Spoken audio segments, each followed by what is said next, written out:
সারা দেশে নানা আয়োজনে উদযাপিত হচ্ছে সরস্বতী পূজা। সনাতন ধর্মাবলম্বীদের মতে প্রতি বছর মাঘ মাসের শুল্ক পক্ষের পঞ্চমী তিথিতে সাদা রাজহাঁসে চেপে বিদ্যা ও জ্ঞানদাত্রী দেবী সরস্বতী পৃথিবীতে আসেন।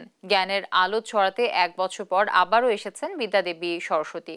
সরস্বতী মহাভাগে বিদ্যে কমলোচনে বিশ্বরূপে বিশালাক্ষী বিদাংদেহী নমহস্ততেই মন্ত্র উচ্চারণ করে দেবী সরস্বতীর অর্চনা করেন অগণিত ভক্ত।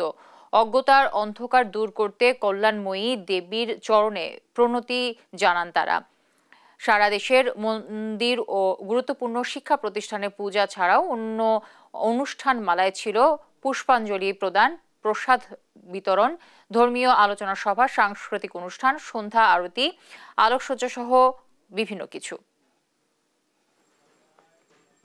দেবীর কৃপায় হচ্ছে মেডিকেলে চান্স পেয়েছি, এটাই ইচ্ছা থাকবে যে যেন আমার জীবনের অবশ্যই এখানে কোনো উদ্দেশ্য আছে, সেটা যেন ভালোভাবে পূরণ করতে পারি। আমরা মায়ের কাছে প্রার্থনা করি যেন বিদ্যা বুদ্ধি সব দিক দিয়ে আমাদেরকে সমৃদ্ধ করেন। সকালে বাচ্চাকে নিয়ে বাচ্চার হাতে খড়ি দিব বলে বাচ্চা কিন্তু সকাল থেকে অনেক উৎসাহ উদ্দীপনা নিয়ে ঘুম থেকে উঠছে ও সাজছে সুন্দর করে। আমি সরস্বতী মার কাছে কামনা করি যেন দেশে এবং বিদেশে সবার মঙ্গল কামনা করে এবং সবাই পরীক্ষায় ভালোভাবে উত্তীর্ণ হোক।